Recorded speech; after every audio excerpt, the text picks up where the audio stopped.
আমি আকৌ আৰম্ভ কৰোঁ। বাইবেল খুলি দিওঁ। আকৌ আদি পুস্তকৰ আজি আমাৰ বিষয় হ'ব আদি পুস্তক।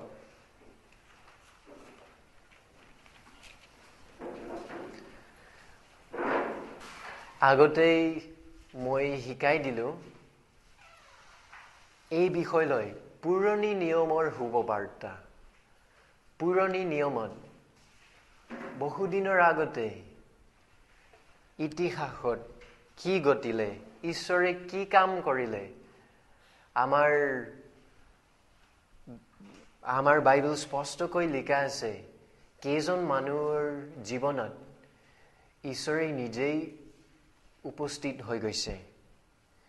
ঈশ্বৰে এটা বিশেষ পবিত্ৰ বন্ধুত্ব ৰাখিলে কেইজন মানুহৰ লগত। এইটো ঈশ্বৰৰ দয়াৰ কাৰণে হয়। আমি আগতেই চালোঁ আদম আৰু হাৱা, আৰু আমি চালোঁ নুহৰ সময়ত এই বানপানী কাহিনী, আৰু পিছৰ বাৰ আজি ৰাতি এইটো অব্ৰাহামৰ ওপৰত, আৰু যোৱাবাৰ এইটো অব্ৰাহামৰ ওপৰত, আৰু পিছৰ বাৰ এইটো আব্ৰাহামৰ ওপৰত হ'ব। অব্ৰাহাম, বিশেষকৈ অব্ৰাহামৰ জীৱনত খুবেই আচৰিত ঘটনা ঘটিলে, যে আচলতে আমাক শিকাই দিয়ে আমাৰ নিজৰ ক্ষেত্ৰত, আমাৰ নিজৰ জীৱনত আমি কি ভাবোঁ, ঈশ্বৰৰ বাক্য কি, ঈশ্বৰৰ ইচ্ছা কি, ঈশ্বৰৰ পৰিকল্পনা কি এই জগতৰ কাৰণে। অব্ৰাহাম আচলতে আচল মানুহ আছিল।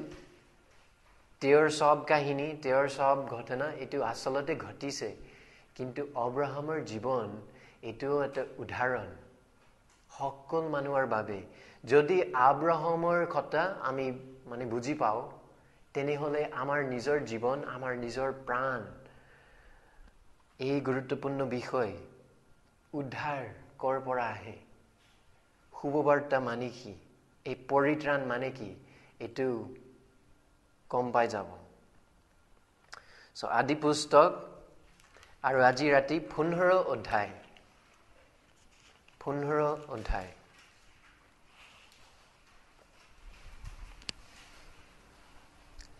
আৰু আমি পঢ়োঁ 1 পদৰ পৰা 6 পদ লয়। 15 অধ্যায় 1 পৰা 6 লয়। এইবোৰ ঘটনাৰ পাছত দৰ্শনত অব্ৰামলৈ যহোৱাৰ বাক্য আহিল, বোলে, হে অব্ৰাম, ভয় নকৰিবা, মই তোমাৰ ঢাল আৰু মহাপুৰস্কাৰ স্বৰূপ হৈছোঁ। তাতে অব্ৰাম ক'লে, হে প্ৰভু যহোৱা, মই অপুত্ৰক হৈ ফুৰিছোঁ, আৰু দমস্কীয়া ইলিয়েছাৰহে মোৰ ঘৰৰ উত্তৰাধিকাৰী হৈছে। এনে স্থলত তুমি মোক কি দিবা? কাৰণ আচলতে ঈশ্বৰে বহুবাৰ শপত দিছিলোঁ আৰু এটা প্ৰতিজ্ঞা দিছিলোঁ, এই আশীৰ্বাদ অব্ৰাহামৰ ওপৰত থাকিব। কিন্তু অব্ৰাহামে কৈছে, মোৰ সন্তান নাই, ল'ৰা নাই, পুত্ৰ নাই, তুমি মোক কি দিবা? পাছে অব্ৰামে আকৌ ক'লে, দেখা, তুমি মোক সন্তান নিদিলা, তাতে চোৱা, মোৰ ঘৰত উপজা এজনহে মোৰ উত্তৰাধিকাৰী হ'ব। তেতিয়া দেখা, যহোৱাৰ বাক্য তেওঁলৈ আহিল, বোলে, সি তোমাৰ উত্তৰাধিকাৰী নহ'ব, কিন্তু তোমাৰ ঔৰসত জন্মজনহে তোমাৰ উত্তৰাধিকাৰী হ'ব। পাছে তেওঁ অব্ৰামক বাহিৰলৈ নি ক'লে, তুমি আকাশলৈ চোৱা, যদি তৰাবোৰ গণিব পাৰা তেন্তে গণা। তেওঁ আকৌ অব্ৰামক ক'লে, এইদৰে তোমাৰ বংশও হ'ব। আমেন। এই সব ঘটনা আচলতে এইটো লিখা আছে, বহুবাৰ ঈশ্বৰে, স্বয়ং ঈশ্বৰ অব্ৰামৰ লগত কথা পাতিলে। যোগাযোগ কৰিলে আৰু বহুবাৰ এই আশীৰ্বাদৰ কথা প্ৰতিজ্ঞা দিলে যে তোমাৰ নাম মহান হ'ব। যদি তুমি তোমাৰ নিজৰ জাতি, তোমাৰ নিজৰ পৰিয়াল, তোমাৰ নিজৰ দেশ ত্যাগ কৰি মোৰ পিছে পিছে আহা, এই আশীৰ্বাদ দিয়া হ'ব তোমাৰ ওপৰত। আচলতে আগতে মানে কিছু বছৰ আগতে অব্ৰাহামে ভালকৈ গম পাইছে ঈশ্বৰৰ আশীৰ্বাদ, ঈশ্বৰৰ প্ৰতিজ্ঞা। কিন্তু কথাটো হ'ল যে তেওঁৰ সন্তান নাই। তেওঁ আচলতে এই কালত এজন বুঢ়া মানুহ, কিন্তু আৰু তেওঁৰ পত্নী তেওঁ মানে বেছি বয়স হৈছে। আচলতে কি হ'ব? ঈশ্বৰৰ কথা, ঈশ্বৰ মিছা কথা নকয়, কিন্তু ঈশ্বৰ আশীৰ্বাদ অহা নাই। কাৰণটো কি? আৰু সেই ৰাতি ঈশ্বৰে আকৌ আৰু স্পষ্টকৈ প্ৰতিজ্ঞা দিলে, এই মানুহ তোমাৰ চাকৰ, তোমাৰ দাস, তেওঁৰ সন্তান, তেওঁৰ ল'ৰা তোমাৰ উত্তৰাধিকাৰী নহ'ব। তোমাৰ নিজ শৰীৰৰ পৰা এজন নাহিব, তোমাৰ পুত্ৰ হ'ব। আৰু বাহিৰলৈ নি ক'লে, আকাশত যিমান তৰা আছে ইমান সন্তান তোমাৰ হৈ যাব। তোমাৰ নিজৰ শৰীৰৰ পৰা ইমান ল'ৰা ছোৱালী হ'ব। আৰু বিশেষকৈ এই চহপদ চোৱা, তেতিয়া তেওঁ জিহোৱাত বিশ্বাস কৰিলত জিহোৱাই তাকে তেওঁৰ পক্ষে ধাৰ্মিকতা বুলি গণ্য কৰিলে। আমেন। এই চহপদ আজি ৰাতি আমাৰ মূল বিষয়। ধাৰ্মিকতা ক'ৰ পৰা আহে? বিশ্বাসৰ পৰা। বিশ্বাসেৰে, বিশ্বাস দ্বাৰাই ঈশ্বৰে আমাক ধাৰ্মিকতা দিয়ে। ঈশ্বৰে আমাক সম্পূৰ্ণৰূপে গ্ৰহণ কৰে, আমাক সম্পূৰ্ণৰূপে উদ্ধাৰ কৰে। বাইবেলত বহুবাৰ নতুন নিয়মত লিখা আছে, স্পষ্টকৈ লিখা আছে, এই পৰিত্ৰাণ, এই উদ্ধাৰ, এই ক্ষমা, ঈশ্বৰৰ ক্ষমা, এইটো অকল আহিব যেতিয়া আমাৰ বিশ্বাস হয়। যেতিয়া আমাৰ অন্তৰত এই বিশ্বাস জন্মায়, সেই সময়ত ঠিক অব্ৰাহামৰ নিচিনা ঈশ্বৰে আমাক ক্ষমা কৰিব। ঈশ্বৰে আপোনাক ধাৰ্মিকতা দিব, ধাৰ্মিকতা বুলি গণ্য কৰিব। আজি ৰাতি মোৰ 3টা কথা আছে, 3টা শব্দ চহপদত। প্ৰথম শব্দটো হৈছে ধাৰ্মিকতা। দ্বিতীয় শব্দটো হৈছে চহপদ, ধাৰ্মিকতা বুলি গণ্য কৰিলে, গণ্য কৰা। ধাৰ্মিকতা বুলি গণ্য কৰে, এই গণ্য কৰাৰ বিষয়। আৰু তৃতীয় হৈছে, 3 নম্বৰ হৈছে বিশ্বাস। মই আজি ৰাতি খুব ইচ্ছা কৰোঁ যাতে চবেই বুজি পাব। কাৰণ আচলতে এই বিষয় আৰু অব্ৰাহামৰ জীৱন যদি আপুনি বুজিব পাৰে, আপোনাৰ নিজৰ জীৱনত ঈশ্বৰৰ ক্ষমা, যীশুখ্ৰীষ্টৰ অনন্ত জীৱন আপুনি পাব পাৰে। আচলতে এইটো পৰিত্ৰাণৰ পথ। পৰিত্ৰাণ এইটো অকল নতুন নিয়মত নহয়, পুৰণি নিয়মত এইটো স্পষ্টকৈ প্ৰকাশিত হৈছে। আচলতে অব্ৰাহামৰ জীৱন আমাৰ বাবে এটা উদাহৰণ। আচ্ছা, প্ৰথম বিষয় ধাৰ্মিকতা। ধাৰ্মিকতা মানে কি? ধাৰ্মিকতা এইটো আচলতে বাইবেলত খুব ডাঙৰ এটা বিষয়। ধাৰ্মিকতা এইটো নামানে সাধাৰণ ব্যৱহাৰ, এইটোৰ নামানে সাধাৰণ সৎ মানুহ যে আছে, এনে নহয়। ধাৰ্মিকতা ইমান শুদ্ধ, ইমান চাফা, ইমান ভাল আৰু ঈশ্বৰৰ চকুত গ্ৰহণ কৰা যোগ্য।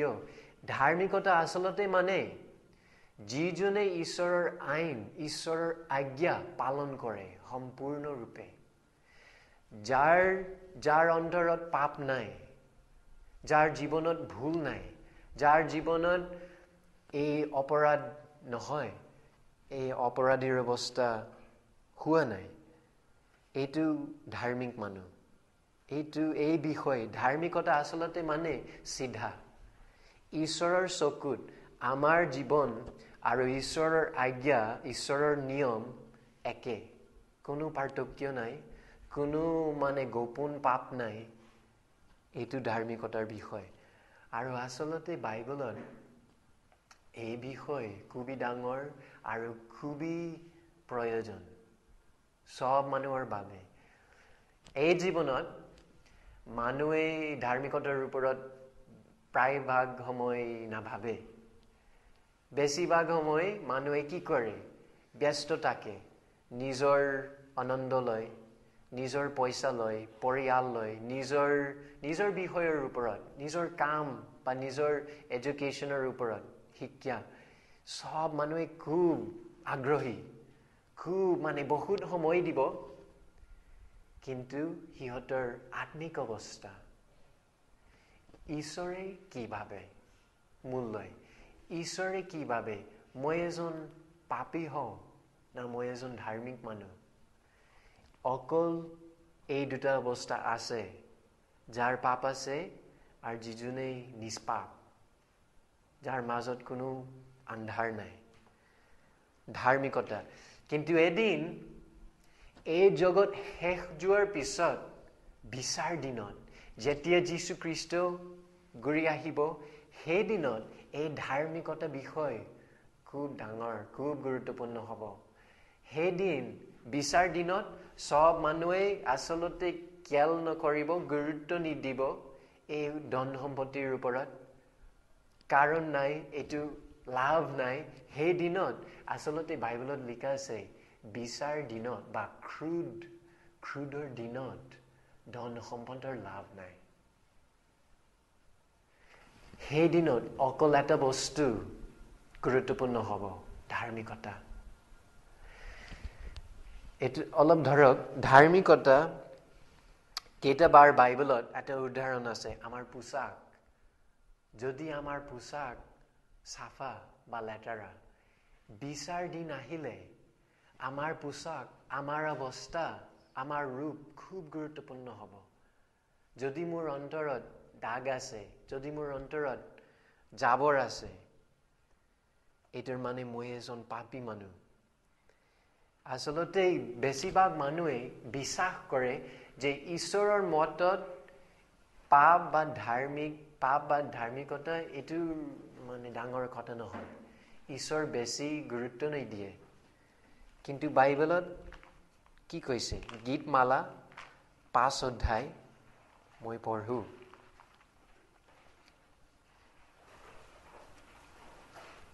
গীতমালা 5 অধ্যায় 4 পদ। কিয়নো তুমি দুষ্টতাত সন্তোষ পাওঁতা ঈশ্বৰ নোহোৱা। অধৰ্ম তোমাৰ আলহী হ'ব নোৱাৰে। অহংকাৰীবোৰে তোমাৰ আগত থিয় হ'ব নোৱাৰে। তুমি সমুদায় কুকৰ্মীবোৰক ঘিণ কৰোতা। আচলতে কি লিখা আছে? ঈশ্বৰে পাপী মানুহৰ লগত বন্ধুত্ব ৰাখিব নোৱাৰে। এজন পাপী মানুহ ঈশ্বৰৰ আলহী হ'ব নোৱাৰে। এজন অহংকাৰী মানুহ, এজন যিজনে নিজক ডাঙৰ বুলি ভাবে, ঈশ্বৰৰ সন্মুখত থিয় হ'ব নোৱাৰে। বাইবেলৰ মাজত পাপ খুব ডাঙৰ এটা বিষয়, কিন্তু বেছিভাগ মানুহে এইটো অগ্ৰাহ্য কৰে। এই পাপৰ বিষয় বা ধাৰ্মিকতাৰ বিষয় একো চিন্তা নিদিয়ে। সেইটো খুব ডাঙৰ ভুল। ঈশ্বৰ ইমান পবিত্ৰ, ঈশ্বৰ ইমান শুদ্ধ, ঈশ্বৰ ইমান ভাল, ইমান ন্যায়বান, ন্যায় বিচাৰ কৰে যে যদি আমাৰ ভিতৰত, যদি আপোনাৰ ভিতৰত পাপ আছে, আপুনি ঈশ্বৰৰ ঘৰত থাকিব নোৱাৰে। আপুনি ঈশ্বৰৰ লগত জীৱন যাপন কৰিব নোৱাৰে, সময় কাটিব নোৱাৰে। আচলতে বাইবেলৰ মাজত এইটো গুৰুত্বপূৰ্ণ, ধাৰ্মিকতা পাব লাগিব। ধাৰ্মিক হ'ব লাগিব কিন্তু কেনেকৈ আজি ৰাতি এটো আমাৰ বিষয় অলপ ধৰক যদি এজন ডাঙৰ ডাঙৰ ৰজা আহিছে আৰু ৰাস্তাত সব মানুহে মানে দৌৰি আছে ৰজা আহিব আৰু আপোনাৰ নিজৰ গলি আপোনাৰ নিজৰ মানে ৰাস্তাত এই ৰজা আহি আছে আৰু আপোনাৰ পোছাক কি অৱস্থা লেতেৰা আসলতে বাইবেলত লিখা আছে মানুহৰ অৱস্থা উলংগ ইমান লাজ পোৱাৰ বিষয় আমাৰ ইমান পাপ আছে ঠিক আদম আৰু হাৱাৰ নিচিনা আমাৰ আসল অৱস্থা আমাৰ আসল আত্মিক অৱস্থা উলংগ হয় কিন্তু ৰজা আহিব মানে এই ক্ষেত্ৰত ৰজাৰ আগত থিয় হ'ব নোৱাৰো অথবা এইটো আৰু এটা উদাহৰণ আছে বাইবেলত লিখা আছে আমাৰ হাতত তেজ আছে আৰু এদিন এই বিচাৰকৰ সন্মুখত থিয় হ'ব লাগিব যদি মোৰ হাতত তেজ আছে আসলতে মই খুব ভয় কৰিম মই খুব ভয় খাম সেই দিনত বিচাৰক আহিলে আৰু মোৰ হাতত তেজ নহলে বা আৰু এটা উদাহৰণ এজন মদপী মানুহ সদায় মদ খাইছে আৰু পৰিয়ালৰ লগত বা ডাঙৰ এটা অনুষ্ঠান চলি আছে এই মানুহজনৰ মানে এই মদৰ গন্ধ ওলাই আহিছে এইটো লাজ পোৱাৰ বিষয় এইটো ঠিক মানুহৰ পাপৰ নিচিনা আসলতে মানুহে কি ভাবে মানুহে ভাবে যদি মই ঈশ্বৰৰ লগত এদিন উপস্থিত হম কোনো সমস্যা নহব কিন্তু আসলতে এইটো প্ৰকাশ কৰে সিহঁতে ভালকৈ বুজি নাপায় বাইবেলৰ কথা আমাৰ পাপ ইমান ডাঙৰ বাইবেলত লিখা আছে আমাৰ চুলিকিনি বেছি পাপ আছে আমাৰ জীৱনত আৰু যদি পবিত্ৰ ঈশ্বৰৰ সন্মুখত মই থিয় হ'ম সৰ্বনাশ মোৰ অৱস্থা শেষ হৈ যাব মোৰ জীৱন শেষ হৈ যাব এই শাস্তি পাব সেই কাৰণে ধাৰ্মিকতা পোৱাৰ প্ৰয়োজন আদি পুস্তক 15 অধ্যায় 6 পদ কি লিখা আছে অব্ৰাহাম ধাৰ্মিকতা পাইছে তেতিয়া তেওঁ জিহোৱাত বিশ্বাস কৰিলত জিহোৱাই তাকে তেওঁৰ পক্ষে ধাৰ্মিকতা বুলি গণনা কৰিলে এইটো খুবই গুৰুত্বপূৰ্ণ কথা আসলতে এই সৰু পদ এই সৰু কথা নতুন নিয়মত 3 বাৰ উল্লেখ কৰা হৈছে ৰোমিয়া পুস্তক আৰু গালাতিয়া আৰু যাকব এই 15 পদ এই 15 অধ্যায় 6 পদ উল্লেখ কৰা হৈছে স্পষ্টকৈ কাৰণ এই কথা খুবই ডাঙৰ সৰু কিন্তু ডাঙৰ গুৰুত্বপূৰ্ণ আচ্ছা দ্বিতীয় শব্দটো হৈছে গণনা কৰা হিচাপ কৰা এইটো গুৰুত্বপূৰ্ণ কাৰণ মই কৈছিলো আৰু মই আকৌ কওঁ সব মানুহৰ অৱস্থা পাপী সব মানুহৰ জীৱনত এই পাপ কাম চলি আছে যদি আপুনি আসলতে আইনৰ ফালে চাই আইনত খুব মানে মন দি চাই আপোনাৰ নিজৰ পাপ আপুনি চাব পাৰিব বেছিভাগ মানুহে বেলেগ মানুহৰ পাপৰ ওপৰত চিন্তা কৰে মানে বহুত কমপ্লেইন কৰে অভিযোগ দিয়ে কিন্তু আপোনাৰ নিজৰ পাপ আছে কেনেকৈ এই ধাৰ্মিকতা পাম যদি আমাৰ অৱস্থা হৈছে পাপী কেনেকৈ পাম এই শব্দ গুৰুত্বপূৰ্ণ হয় গণনা কৰা আসলতে এটাৰ অৰ্থ কি সেই দিনত কি ঘটিলে অব্ৰাহামৰ মনত এটা আপত্তি আছিল ঈশ্বৰে প্ৰতিজ্ঞা দিলে মোৰ নাম মহান হ'ব মোৰ পৰা এটা নতুন জাতি ওলাই আহিব মোৰ জীৱনৰ কাৰণে সব জাতি এই জগতত আশীৰ্বাদ পাব কিন্তু মোৰ সন্তান নাই মোৰ ল'ৰা নাই আৰু ঈশ্বৰে নতুনকৈ এই প্ৰতিজ্ঞা দিলে আৰু স্পষ্টকৈ কৈছে আপোনাৰ নিজৰ শৰীৰৰ পৰা আপোনাৰ নিজৰ সন্তান আপোনাৰ নিজৰ পুত্ৰ তোমাৰ উত্তৰাধিকাৰী হ'ব আৰু তাৰ পিছত এটা মানে উদাহৰণ দিছে আকাশত এই তৰাবোৰ যিমান আছে সিমান তোমাৰ সন্তানবোৰ হৈ যাব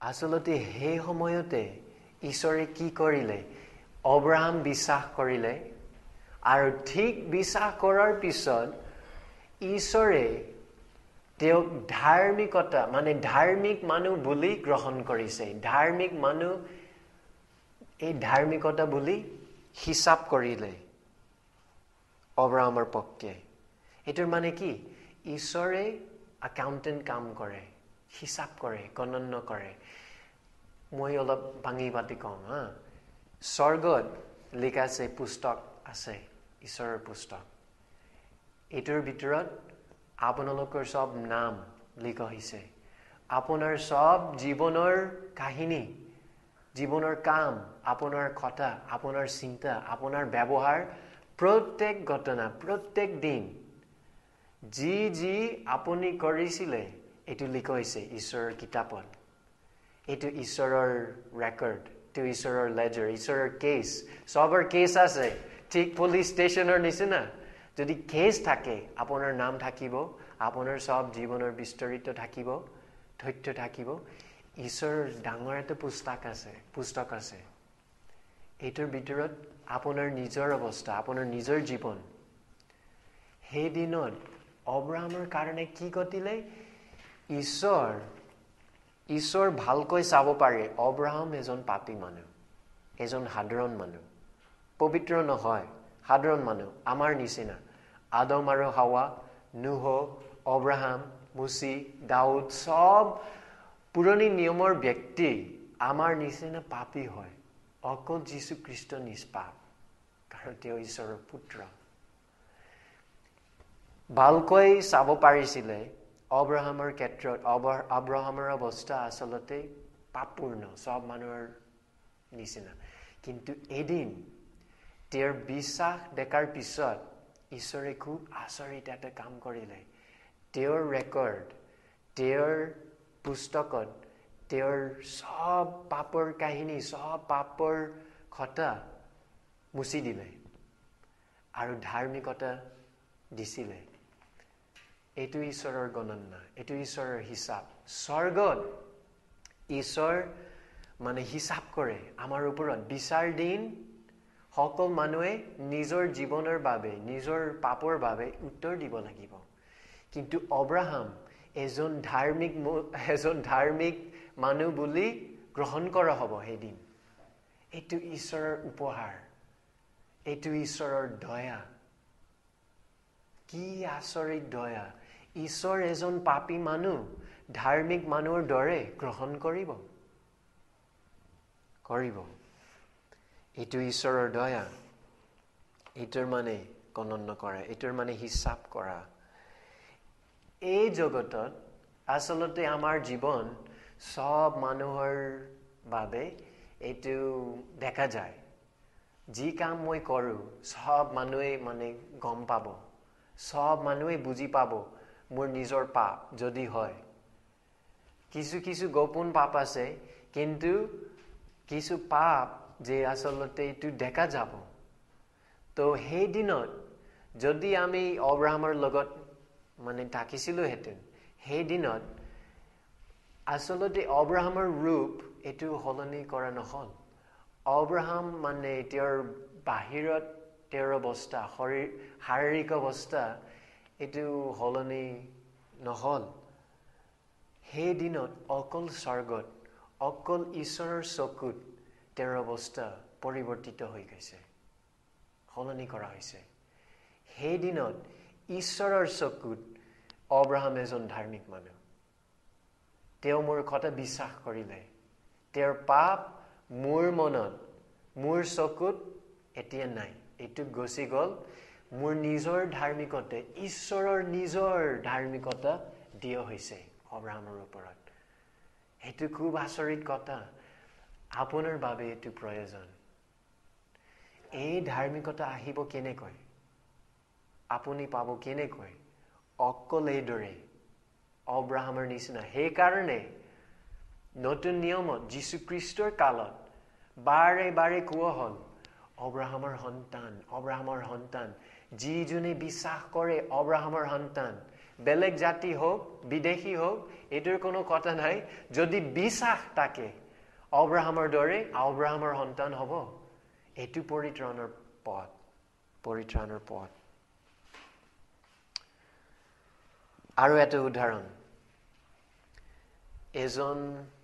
এজন বেপাৰী এজন মানে যাৰ নিজৰ দোকান আছে মাজে মাজে এই ৰেকৰ্ড থাকে মানে ক্ৰেডিট হিচাপে অলপ সহায় কৰে মানুহক তো আচলতে ঈশ্বৰৰ লগত এইটো ঠিক তেনেকৈ যদি আপোনাৰ বহুত ঋণ আছে বহুত মানে ধাৰকৈ সব বস্তু লৈছে আৰু এদিন উপহাৰ হিচাপে দয়া হিচাপে এই মানুহ কৈছে কি তোমাৰ সব ঋণ এইটো মুছা হ'ল এইটো গুচি গ'ল এইটো ঈশ্বৰৰ দয়াৰ নিচিনা তুমি আজিৰ পৰা তোমাৰ অৱস্থা একেবাৰে ঠিক আছে তোমাৰ আৰু কোনো ঋণ নাই মোৰ চকুত যিমান ঋণ আগতে আছিলে আৰু মানুহে জানে আপুনি এজন ঋণী মানুহ আজিৰ পৰা মোৰ চকুত এইটো শেষ হৈ গ'ল ধাৰ্মিকতা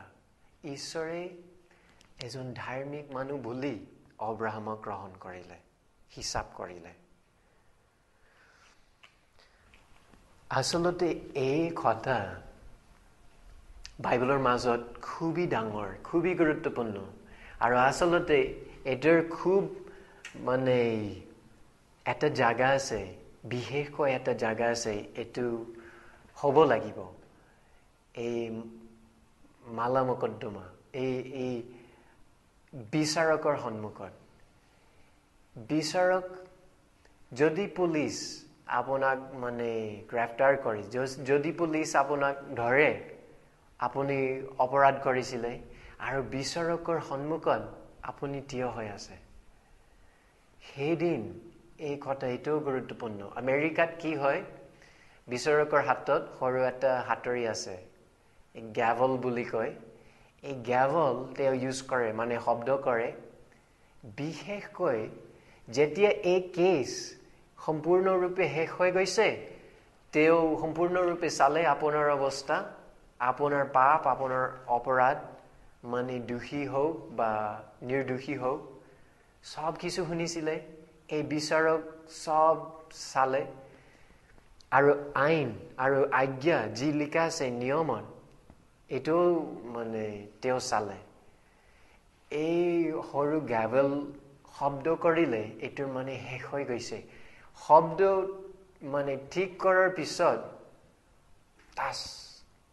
পিছত অকল এটা শব্দ অকল এটা কথা তেওঁ ক'ব দোষী বা নিৰ্দোষী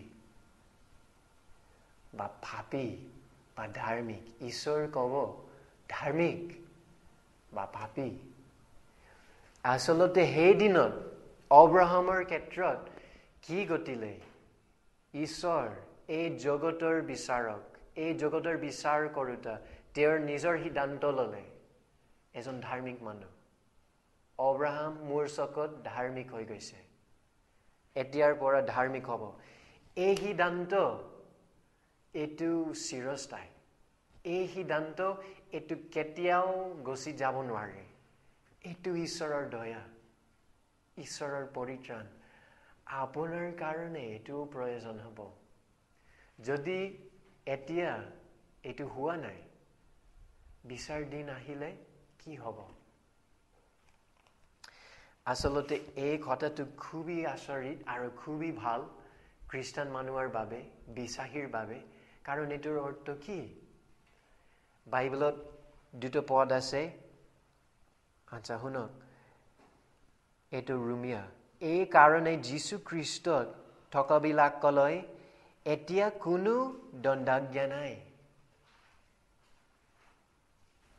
যীশু খ্ৰীষ্টত টকাবিলাকলৈ এতিয়া কোনো দণ্ডাজ্ঞা নাই, কোনো শাস্তি নাই, কোনো ক্ৰোধ নাই। এইটো বাইবেলৰ কথা। এইটোৰ মানে কি?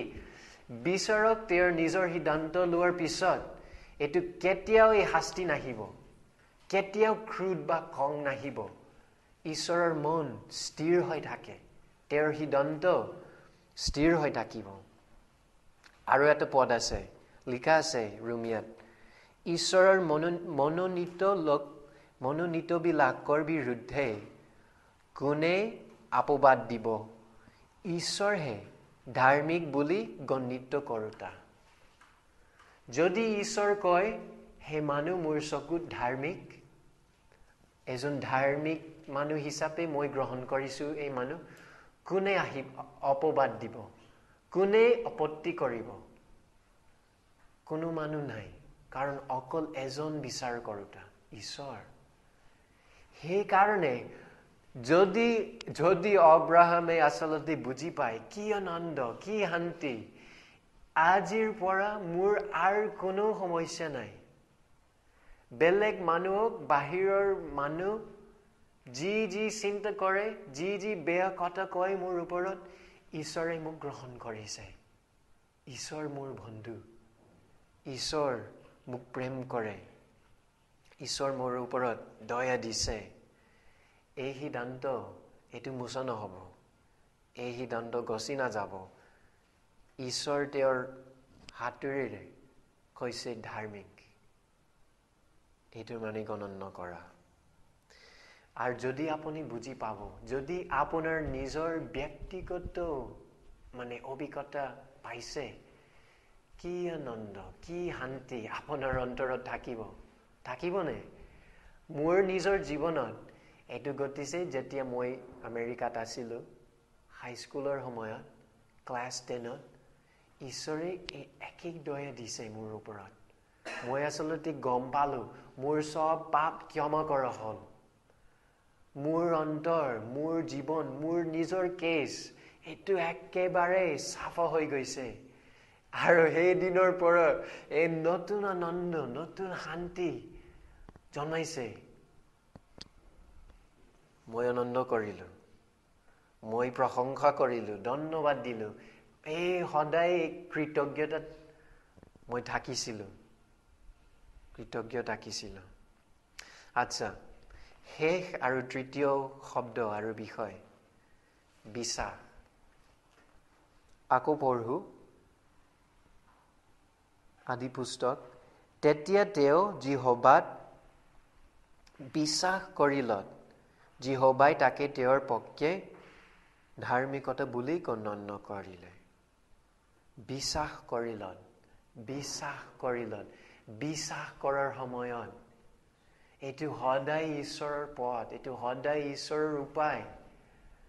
তো আচলতে আজি ৰাতি মোৰ মূল ইচ্ছা হৈছে যে আপোনালোকে বুজি পাব, বাইবেলে বাৰে বাৰে লিখা আছে এই পৰিত্ৰাণ, এই উদ্ধাৰ কৰ্মেৰে নহয়, বিশ্বাসেৰে।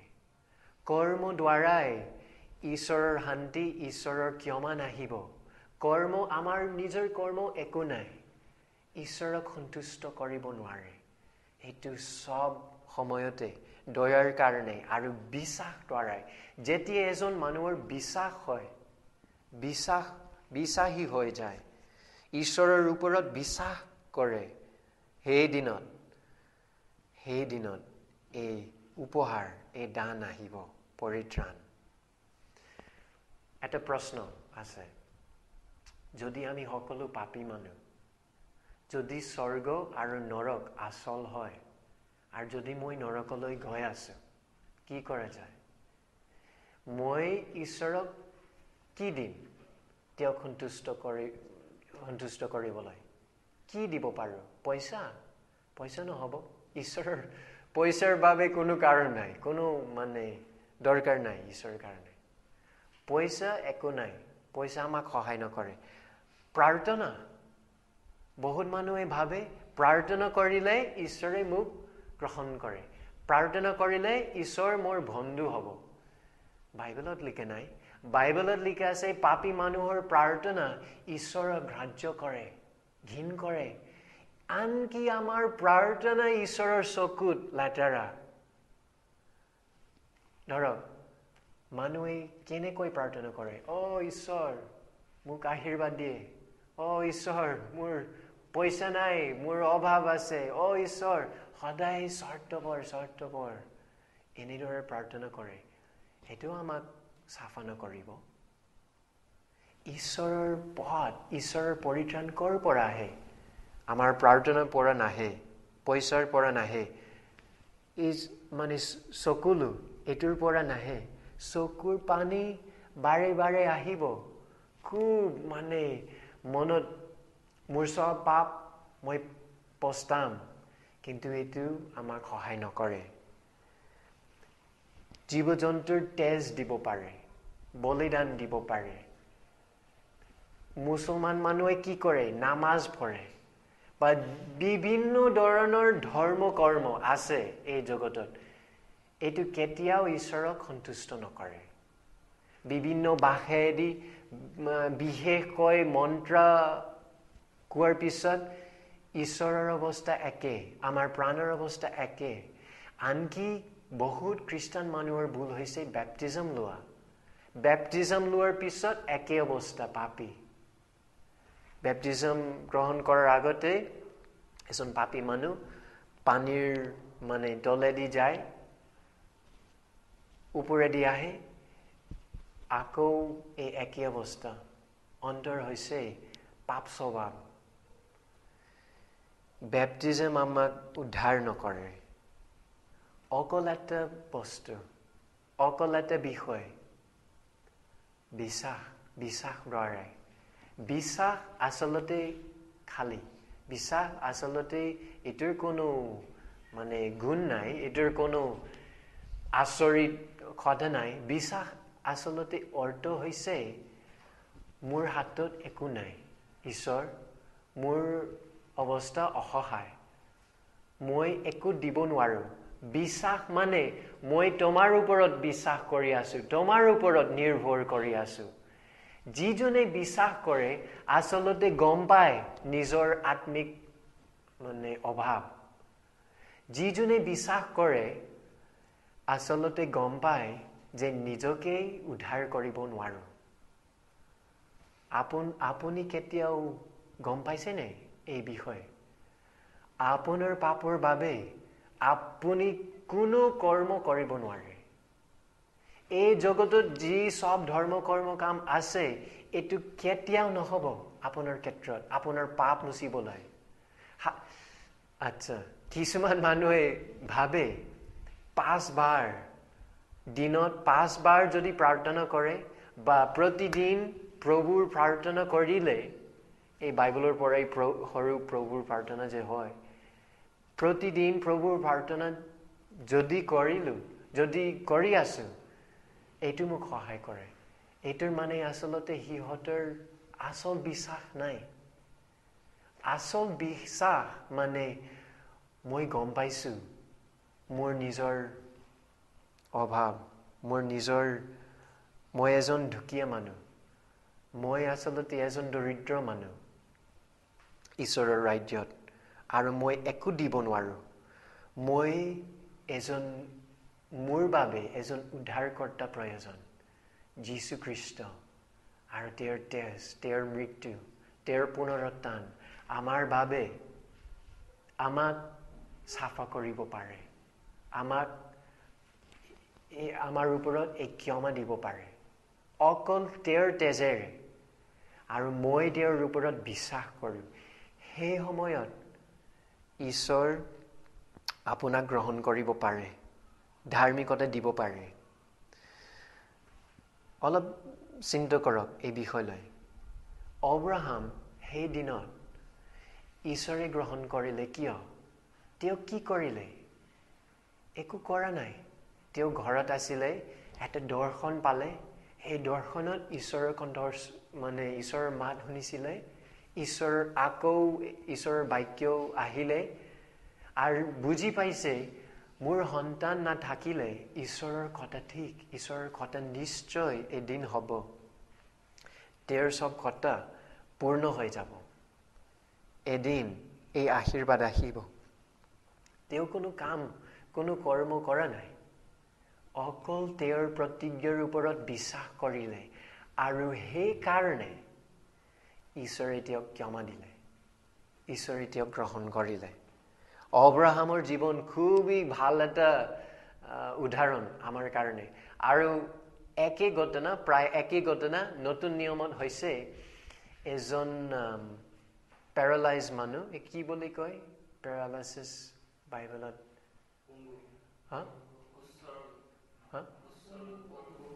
পংগু মানুহ বা বেলেগ শব্দ আছে। আচ্ছা, সেই মানুহে লৰচৰ কৰিব নোৱাৰিলে।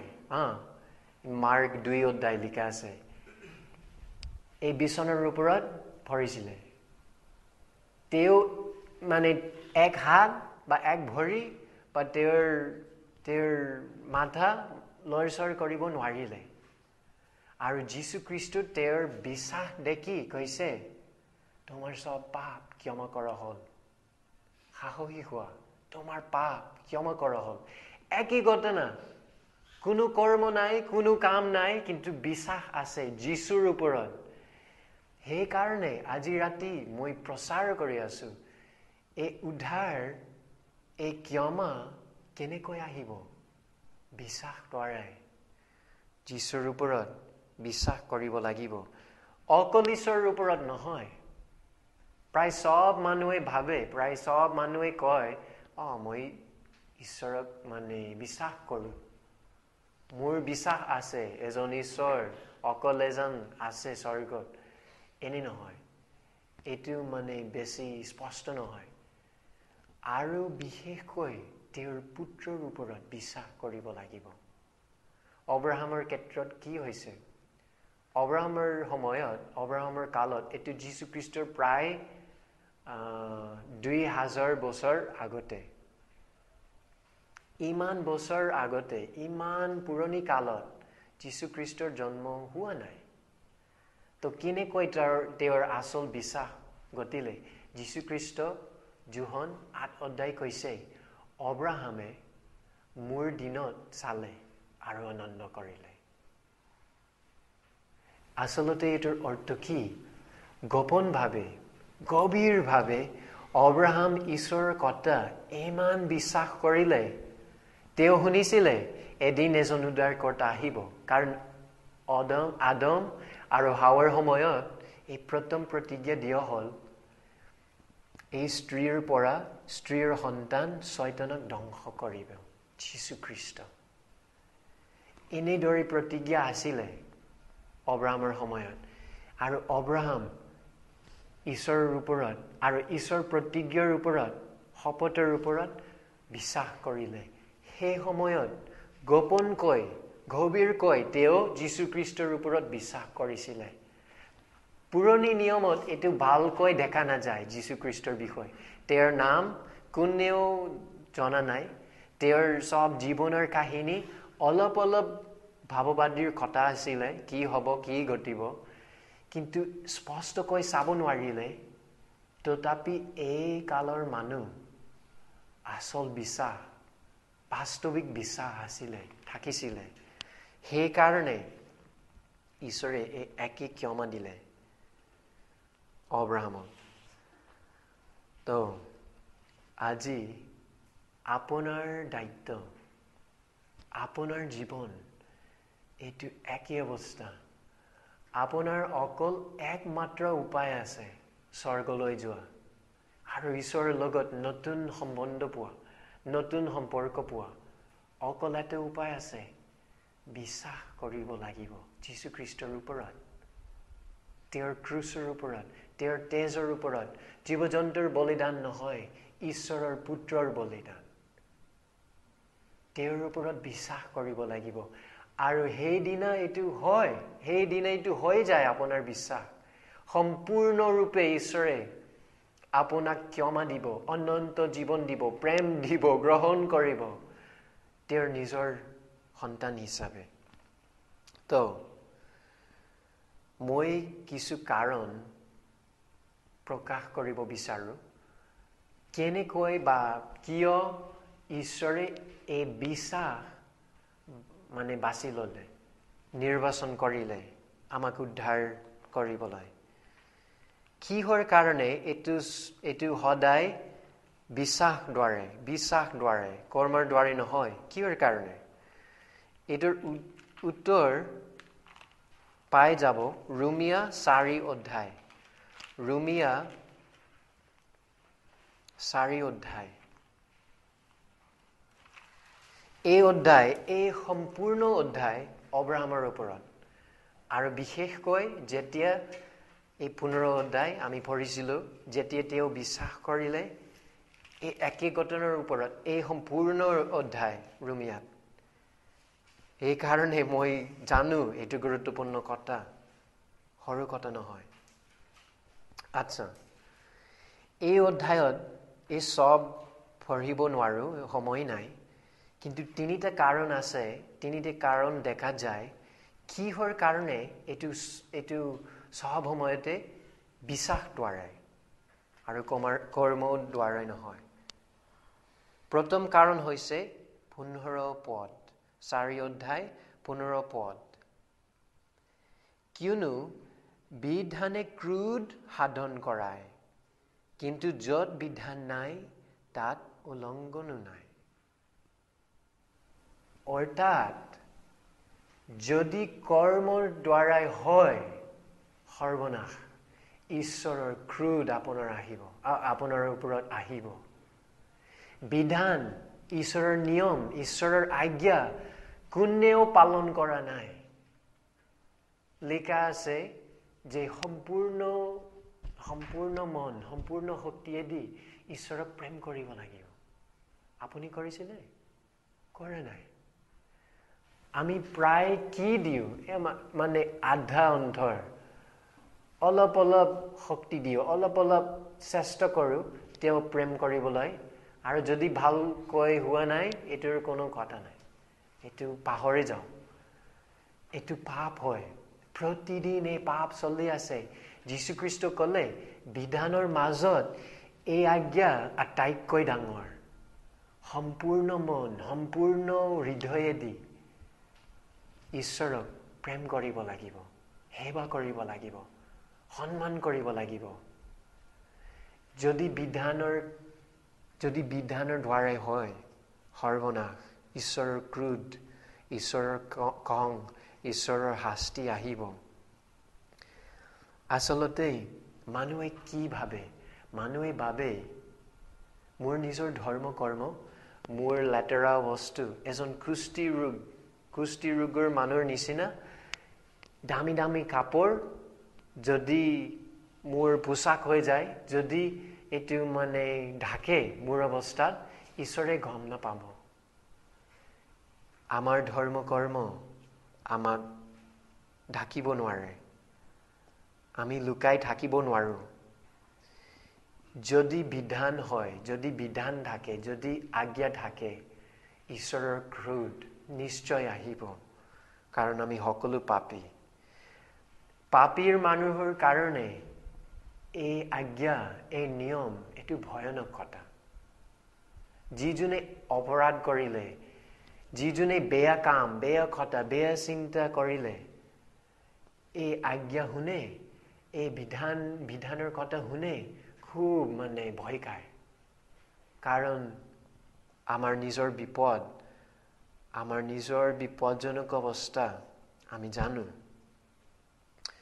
সেইকাৰণে বিশ্বাস দ্বাৰাই হয় যদি বিশ্বাস দ্বাৰাই হয় তেনেহলে মোৰ সম্পৰ্ক ঈশ্বৰৰ আজ্ঞা ইতিমধ্যে পূৰ্ণ হৈ গৈছে যীশু খ্ৰীষ্ট তেওঁ আহিলে কিহৰ কাৰণে ঈশ্বৰৰ আজ্ঞা পূৰ্ণ কৰিবলৈ তেওঁ ইতিমধ্যে কৰিছিলে মোৰ বাবে যদি মোৰ সম্পৰ্ক এনেদৰে হয় তেনেহলে মোৰ শান্তি থাকিব পাৰে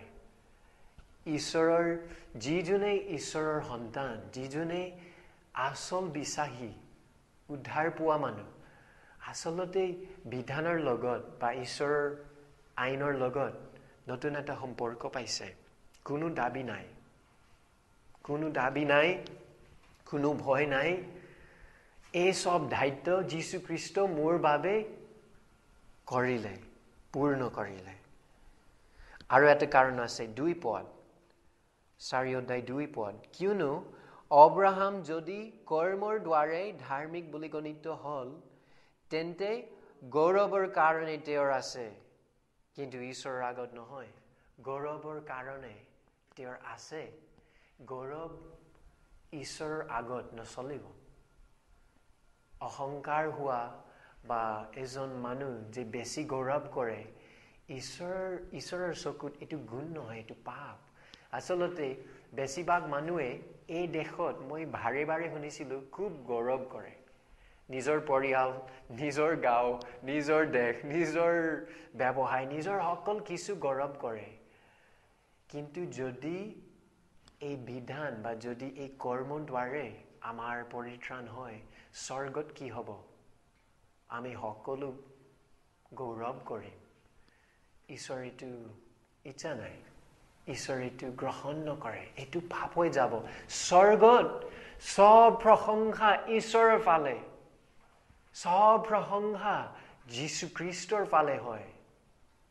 আমি মানে চিৰকালৰ বাবে যীশু খ্ৰীষ্টৰ গুণ গাম, যীশু খ্ৰীষ্টৰ প্ৰশংসা কৰোঁ। হে আমাৰ উদ্ধাৰকৰ্তা, হে আমাৰ ত্ৰাণকৰ্তা, তোমাৰ নাম মহান, তোমাৰ প্ৰেম মহান। সদায়ৰ বাবে স্বৰ্গত এনেদৰে হ'বনে? এইটো মানুহৰ গৌৰৱ নহয়, ঈশ্বৰৰ গৌৰৱ। সেইকাৰণে ঈশ্বৰ বাছি ল'লে, ঈশ্বৰ নিৰ্বাচন কৰিলে এই সৰু সৰু সৰু কথা, বিশ্বাস আচলতে মানে মোৰ হাতত একো নাই, তোমাৰ পৰিত্ৰাণ, তোমাৰ উদ্ধাৰ মোৰ বাবে প্ৰয়োজন। মই এজন দুখীয়া মানুহ, মই একো কৰ্ম কৰিব নোৱাৰোঁ। সেইকাৰণে ঈশ্বৰে সিদ্ধান্ত ল'লে বিশ্বাস দ্বাৰাই হ'ব, ধাৰ্মিক বুলি গণিত হ'ব।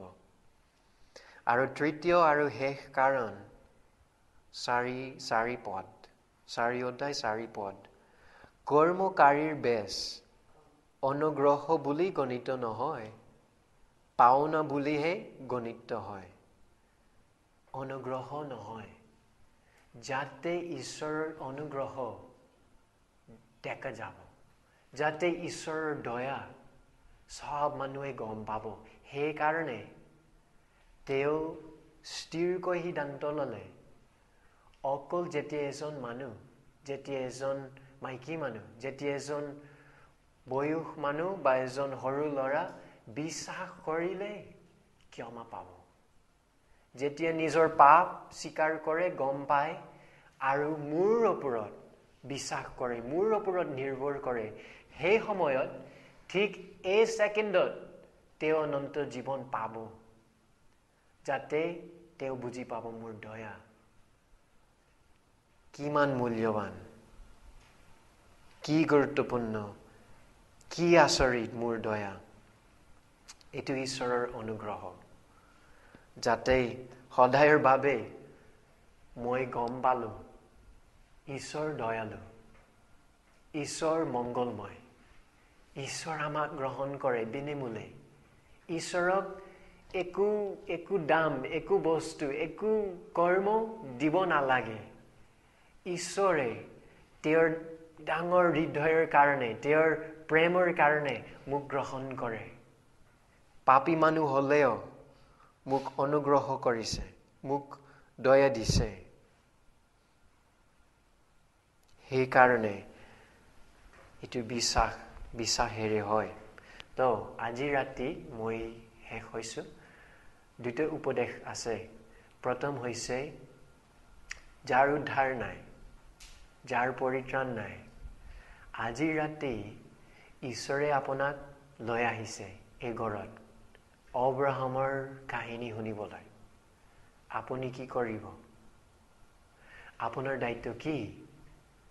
পাপৰ পৰা মন ফিৰাও, পাপৰ পৰা এইটো ত্যাগ কৰিব লাগিব আৰু যীশু খ্ৰীষ্টৰ ওপৰত বিশ্বাস কৰিব লাগিব। অব্ৰাহামৰ দৰে অব্ৰাহাম কি কৰিলে তেওঁৰ নিজৰ পাপ তেওঁৰ সব মূৰ্তি পূজা তেওঁৰ সব দেশ তেওঁৰ সব জাতি ত্যাগ কৰিলে এটো হৈছে অনুতপ্ত হোৱা ত্যাগ কৰা এই আগৰ বিষয় পুৰণি বিষয় আৰু তাৰ পিছত কি ঘটিলে পৰিত্ৰাণৰ দিন কোন দিন হৈছিলে যেতিয়া তেওঁ বিশ্বাস কৰিলে এটো আপোনাৰ দায়িত্ব আপুনি হ'ব পাৰে মোক বিশ্বাস কৰা নাই এটো ইমান সৰু ইমান সহজ ইমান সিদ্ধা এই কথা সবে বুজি পাব একো কৰ্ম কৰিব নালাগে আপুনি নিজেই ঈশ্বৰক সন্তুষ্ট কৰিব নোৱাৰে অকল বিশ্বাস দ্বাৰাই যেতিয়া আপুনি বিশ্বাস কৰে সেই মুহূৰ্তত সেই দিনত সেই ঘণ্টাত সেই এক ছেকেণ্ডত আপুনি ক্ষমা পাব সেইটো ঈশ্বৰৰ দয়া এটো বিনামূল আপোনাৰ বাবে পিছৰ বাৰ মই প্ৰচাৰ কৰো এটোৰ দাম এটোৰ মূল্য আসলতে কোনে পৰিশোধ কৰিলে যীশু খ্ৰীষ্ট ক্ৰুচত আমাৰ বাবে বিনামূল তেওঁৰ কাৰণে খুব দামী তেওঁৰ কাৰণে বহুত খৰচ তেওঁ কি কৰিলে কি ত্যাগ কৰিলে আমাক উদ্ধাৰ কৰিবলৈ পিছৰ বাৰ মই কম আৰু মোৰ দ্বিতীয় উপদেশ বিশ্বাসীৰ বাবে আজি ৰাতি যিজনে বিশ্বাসী যিজনে খ্ৰীষ্টান যিজনে আসলতে এই উদ্ধাৰ ইতিমধ্যে পাইছে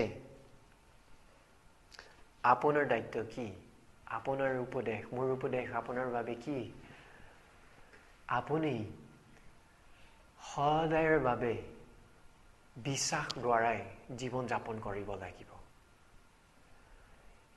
এই পৰিত্ৰাণৰ দিন পৰিত্ৰাণ উদ্ধাৰ পোৱাৰ দিন এটো বিশ্বাসৰ কাৰণে হয় কিন্তু এটোৰ পিছত আসলতে কিছু খ্ৰীষ্টান মানুহে ভুল কৰে আৰু লাহে লাহে কয় হিহঁতৰ মন পাহৰি যায় এই বিষয় আৰু লাহে লাহে কয় হিহঁতৰ জীৱন অনুগ্ৰহৰ ওপৰত নহয় দয়াৰ ওপৰত নহয় নিজৰ কৰ্ম নিজৰ মিনিষ্ট্ৰি কাম নিজৰ বাইবেল পঢ়া নিজৰ প্ৰাৰ্থনা কৰা এটো ঠিক আছে এটো গুৰুত্বপূৰ্ণ এটো পবিত্ৰ এটো ভাল আমাৰ কৰ্ম যি মই কৰো ঈশ্বৰৰ কাৰণে ঈশ্বৰৰ ফালে কিন্তু এটো আমাক উদ্ধাৰ নকৰে এটো কেতিয়াও আমাৰ আশা হ'ব উচিত নহয় আমাৰ আশা সদায় থাকিব লাগিব ঈশ্বৰৰ দয়া বিশ্বাস মানে মোৰ একো নাই বিশ্বাস মানে মই এজন পাপী মানুহ তুচ্ছ পাপী বিশ্বাস মানে হে যীশু খ্ৰীষ্ট আপোনাৰ ওপৰত সদায়ৰ বাবে মই নিৰ্ভৰ কৰি আছো তো আজি ৰাতি আকৌ মই কৈ আছো আপোনাৰ জীৱনত আপোনাৰ সন্দেহ যেন নাথাকিব অব্ৰাহাম কি কৰিলে অব্ৰাহাম ঈশ্বৰে ক'লে অব্ৰাহামক আকাশলৈ চোৱা ইমান তৰা আছে আপুনি গণিব পাৰে আপুনি গণা কিন্তু তোমাৰ সন্তান এনেদৰে হৈ যাব এইদৰে হ'ব তোমাৰ সন্তানবোৰ আচৰিত প্ৰতিজ্ঞা বেছিভাগ মানুহে বিশ্বাস কৰা নাই অব্ৰাহামৰ সন্তান নাই ইমান তৰাবোৰ মোৰ সন্তান মোৰ বংশ মোৰ পৰিয়াল ইমান ডাঙৰ হৈ যাব হাজাৰ হাজাৰ হাজাৰ আসলতে যদি টেলিস্কোপ ব্যৱহাৰ কৰে টেলিস্কোপেৰে তৰাবোৰ কিমান আছে কোটি কোটি তৰা হাজাৰ হাজাৰ নহয় ইমান আচৰিত প্ৰতিজ্ঞা কিন্তু আজিলৈকে এটো পূৰ্ণ হৈ গৈ আছে নতুন বিশ্বাসী নতুন খ্ৰীষ্টান ওলাই আহিছে অব্ৰাহামৰ সন্তান এই আচৰিত প্ৰতিজ্ঞা এই আচৰিত কথা ঠিক আছে এটো আচৰিত এজন বুঢ়া মানুহৰ শৰীৰৰ পৰা কোটি কোটি বিশ্বাসী আহিব এটো আচৰিত কিন্তু আপোনাৰ ক্ষেত্ৰত আপোনাৰ পৰিত্ৰাণৰ প্ৰতিজ্ঞা তাতকৈ আচৰিত তাতকৈ ডাঙৰ ঈশ্বৰে প্ৰতিজ্ঞা কৰিলে কি মোৰ পুত্ৰৰ ওপৰত বিশ্বাস কৰিলে আপোনাৰ সব পাপ মই ক্ষমা দিম এইটো সব চাফা হৈ যাব। এইটো আচৰিত কথা। মই আচলতে নৰকলৈ যোৱা যোগ্য। এইটো মোৰ যোগ্য স্থান। যি বেয়া কাম মই কৰিছিলোঁ ভালকৈ জানো। ঈশ্বৰৰ প্ৰতিজ্ঞা, ঈশ্বৰৰ শপত, তেওঁৰ দয়া, তেওঁৰ কথা কি? যেতিয়া যীশু খ্ৰীষ্টৰ ওপৰত বিশ্বাস কৰে, তেওঁ বিচাৰকৰ দৰে এই হাতৰেই শব্দ কৰিব, ধাৰ্মিক। এই দন্ত চিৰস্থায়ী ধাৰ্মিক মানুহ। অনন্ত জীৱন মই দিলোঁ। অনন্ত জীৱন আপুনি পাইছে। এতিয়াৰ পৰা আপুনি মোৰ সন্তান হিচাপে, মোৰ নিজৰ ল'ৰা, মোৰ নিজৰ পৰিয়াল, মোৰ নিজৰ আত্মীয়, মোৰ নিজৰ বন্ধু। এইটো আচৰিত কথা। কিন্তু যেন সন্দেহ নাথাকিব আপোনাৰ মনত। অব্ৰাহামৰ সন্দেহ নাছিলে। যেন আপুনি বিশ্বাস কৰিব যীশু খ্ৰীষ্টৰ উদ্ধাৰ কি আচৰিত, কেনে শুদ্ধ। আমি প্ৰাৰ্থনা কৰোঁ।